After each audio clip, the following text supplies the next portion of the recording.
ಇವತ್ತು ನಾವು ಏಪ್ರಿಲ್ ತಿಂಗಳಲ್ಲಿ ಬರೋಂಥ ಮಳೆಗಳ ಬಗ್ಗೆ ತಿಳಿಯೋಣ. ಈಗ ಚಾಲ್ತಿಯಲ್ಲಿರೋಂಥದ್ದು ರೇವತಿ ಮಳೆ.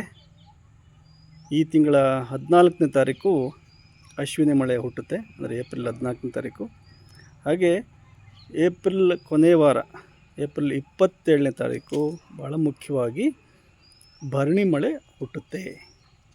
ಭರಣಿ ಮಳೆ ಬಗ್ಗೆ ನಮಗೆಲ್ಲ ಗೊತ್ತೇ ಇದೆ. ಭರಣಿ ಮಳೆ ಬಂದರೆ ಧರಣಿಯೆಲ್ಲ ಬೆಳೆ ಅಂಥೇಳಿ ಒಂದು ಮಾತು.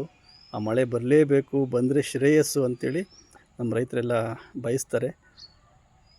ಅಶ್ವಿನಿ ಮತ್ತು ಭರಣಿನಲ್ಲಿ ನಮ್ಮ ಭಾಗದಲ್ಲಿ ತುಮಕೂರು, ಅರಸೀಕೆರೆ, ಕಡೂರು, ಉಳಿಯಾರು, ಹೊಸದುರ್ಗ ಈ ಭಾಗದಲ್ಲೆಲ್ಲ ಪೂರ್ವ ಮುಂಗಾರು ಹೆಸರು ಕಾಳು ಮತ್ತು ಎಳ್ಳು ಬಿತ್ತಾಯಿದ್ರು. ಮೊದಲೆಲ್ಲ ತುಂಬ ಬಿತ್ತಾಯಿದ್ರು. ಅವಾಗೆಲ್ಲ ಆ ರೀತಿ ಮಳೆನ ಕೂಡ ಸಹಕರಿಸ್ತಾಯಿತ್ತು. ಈಗ ಅದು ಕಡಿಮೆ. ಅದ್ರ ಬಗ್ಗೆ ಮತ್ತೊಂದು ಸಲ ಮಾತಾಡೋಣ. ಈಗ ಈ ಅಶ್ವಿನಿ ಮತ್ತು ಭರಣಿ ಬಗ್ಗೆ ನಿಮ್ಮ ಭಾಗದಲ್ಲಿ ಏನೆಲ್ಲ ನಂಬಿಕೆಗಳು, ಗಾದೆಗಳು, ಮಾತುಗಳಿದ್ದಾವೆ ಹೇಳ್ತೀರಾ?